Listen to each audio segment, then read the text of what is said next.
Hello, welcome to my first Let's Play of Magic the Gathering 2013. This is my first Let's Play, as you may have known. Yep. So we're going to go ahead and get started here. We have the multiplayer, custom game, and other things this way. Have a campaign, which is what I'll be doing, and then over here we have objective. I'm going to go ahead and show you right now. This is Born of Flame. Now, Born of Flame is Fire Dash or Mono Red, where red is the only cards you can find in this deck. And here it shows a single card. And this single card is my main card, or the card this deck works well with. Just head back and go ahead and get started with this campaign. So, in the comments, I'd like to see if you guys want new games or same game. Well, I'm going to finish this anyways. But if you'd like to have you do another game, you do fine too. Just put them in the comments. Okay, so here's the interface for the campaign. You have your 6 regions. Six regions. And you see, I've kind of already started, but hopefully, I'm certainly sure this deck will be able to get through most of it. So we're going to go ahead and head back first square or area. Now for a little more. So we see here there's these 2 mini circles, sort of a larger circle and then the biggest circle. 2 mini circles are challenges. They can be quite tedious, but we can get through this. Right here is our challenger, or our boss. Let's go with that. And here is the boss itself, which is what we need to defeat to head to the next realm. So we're going to go and explain the Flame Chase. Now, the Flame Chase, when you fight nothing but Planewalkers with their decks, which can definitely be quite challenging. And then over here we have our challenges, where the Reverse Assault is the first one. So we have to overcome this challenge, the next challenge, so on and so forth, increasing in difficulty, of course. I'm going to go ahead and hit back over here to campaign menu, and we're going to go ahead and go against our first Planeswalker, Power. So you see here it shows both our cards that are best with our deck.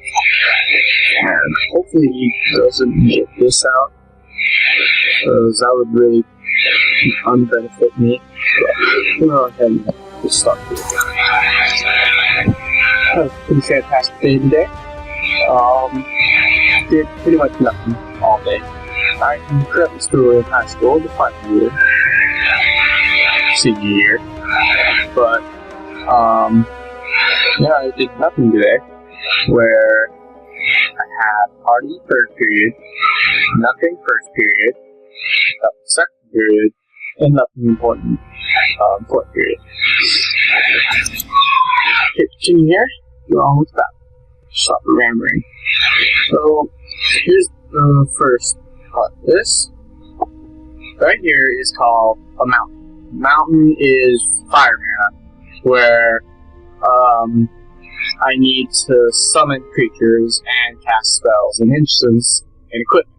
So I'm gonna explain how that works in just a second. First, you see that we both have starting life of 20. That is both you and your opponent will usually start at 20 unless it's a different format. Then you have your cards, which you start out with 7, you can redraw once for the same amount, but then every time you redraw after that, is 1 card decrease every other time to you down to 1 card where you have to play. So I'm going to go ahead and keep this one and then explain a little more into it. So here, he's going to start. So I lost the draw, apparently. And he's going to go ahead and draw a very annoying card, which I can go ahead and display creatures now. So basically, creatures come out with this right here, Summoning Spruce, which can only be overcome if it has haste, which is an ability. This right here is a color indicator of how rare it is. If it's black, like this one is now, it's common. If it's silver, it is uncommon. Gold is rare, and orange is mythic rare, which is the highest standard. Right here is his power, which is how much damage he can do. As you can see, I can't do any damage. But his toughness, on the other hand, is 4, which is very tough to get by early game. So we're going to go ahead and zoom back out. He's going to end his turn, and I'm going to go ahead and start mine. So as you can see here, there's this orange around this card. This means I can play this card. But as you can see, when I do play it, the color is gone, because I can only play 1 land per turn. Over here we have Sorcery card, which I can only play during my turn. And then we have instant cards, which can be played during either turn at any time. This is equipment or artifact, which is usually colorless, so sometimes they could use real mana. Now, I'm going to go ahead and explain the mana. As you can see here, this requires 1 mountain and then 3 colors. So what I would have would be at least 1 of these and then 3 other. So I'm going to go ahead and continue. So as you can see here, right down here is the steps. You have your upkeep, draw, step, which is your starting, your first main phase, your combat phase, your second main phase, and your end phase. I'm going to go ahead and hit straight to end phase so he can take a turn. Now you see the stop timer here I can use to play instants during his turn to stop certain things from attacking, which can come in handy especially against the blue deck, as I am facing against blue. I'm going to go ahead and drop another mountain and see what I can't play. I can play this. I'm going to go ahead and play this, and what it does is, zooming on it, what it does is sweep boots, which is equipment, and it has a equip cost of 1 colors. And the equipped creature has hexproof, which is cannot be target of spells or abilities unless it's a global effect, which I'll explain later, and haste, which the creature can attack without summoning spells. You can go ahead and zoom back out and hit continue. Don't have any losses, we can't have combat phase. So I'm going to go ahead and pass turn over to him.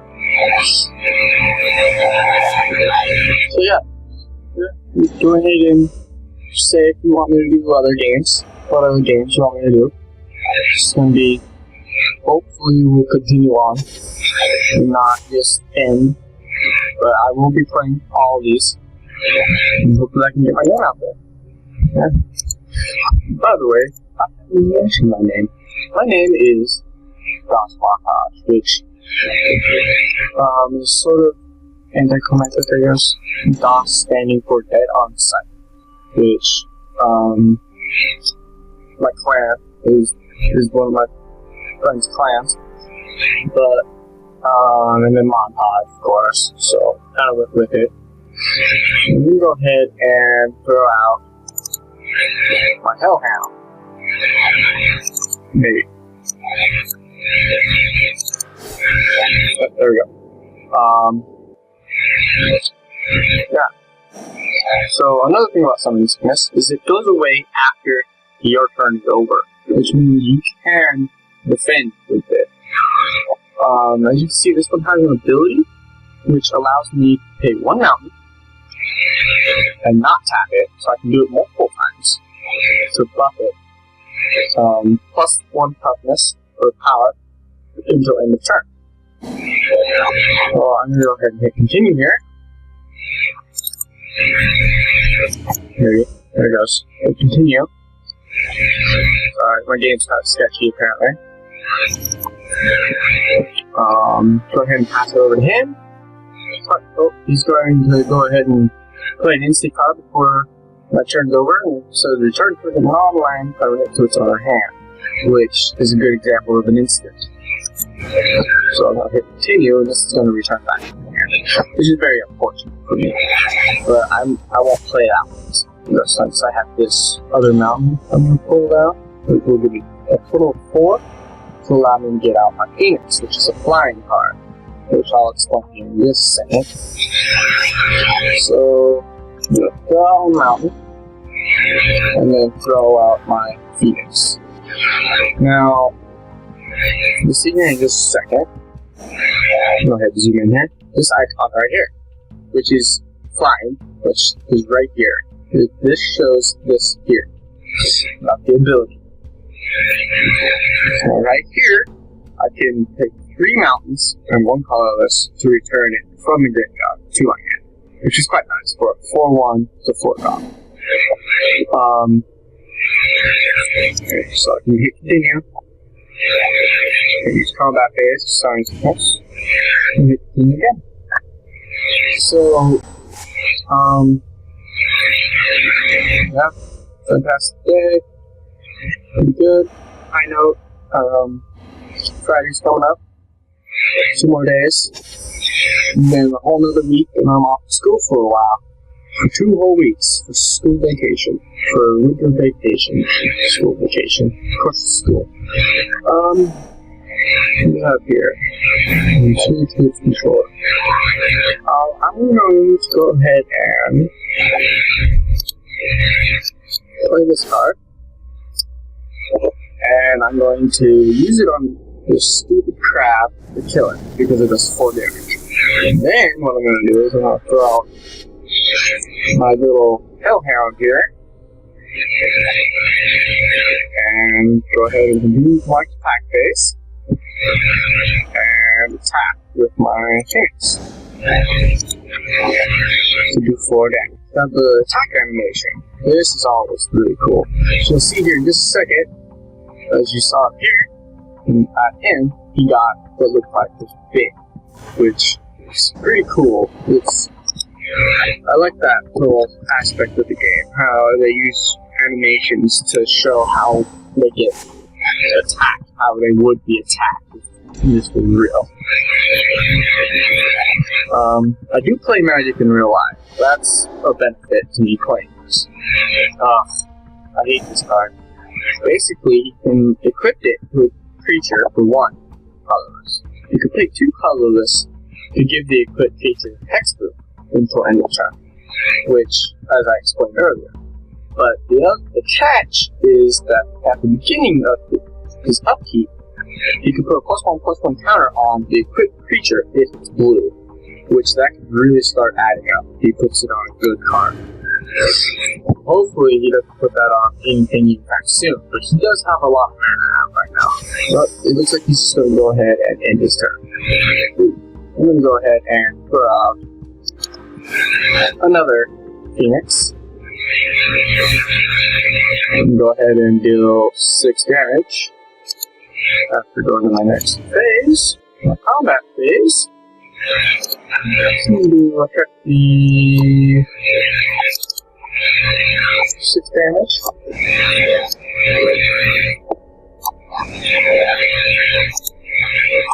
Very nice, very nice. I'll probably just be skipping the attack animations, only because they're bothersome and take forever So I'm just gonna go ahead and strip out here. So I have a pretty good start here. So, yeah. But yeah, as I was saying, I do play Magic in real life. I am great at it only because of luck and the certain cards I have, which really I do better. Oh, there's a stupid card that I didn't want out. So this is what it does. Whenever he casts an instant or sorcery spell, you may put a charge counter on the bone wand. If you do, the bone wand deals damage equal to the number of charge counters on it to target featured board player. So yeah, for being a blue deck, he's gonna have a lot of spells and sorceries and instants. So that's really going to start adding up. So I really can't do much at this point. Okay, so like I said before, to get around hexproof, you use cards like this, which deals 3 damage to each creature without flying, or each creature. That's the catch. Each creature. It's not target creature. So each creature. So this is a global effect card, and it does affect me as well. So what I'm going to do now is I'm going to activate my Hellbound ability. Give it +4 +0. Making it a 6/2. Go ahead and continue to my combat phase and deal the winning kill. Fantastic. Yeah, play Magic in real life. I find the game quite strategic. You know, it's fun to know that there's always something different you could have done. It deals with a lot of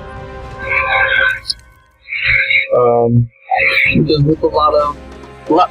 So as you see, I have unlocked a new avatar, which this is an avatar right here, or your Planewalker, which is very nice, very nice. So yeah,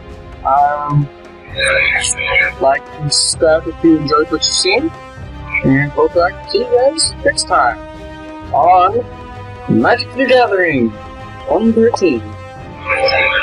Bye!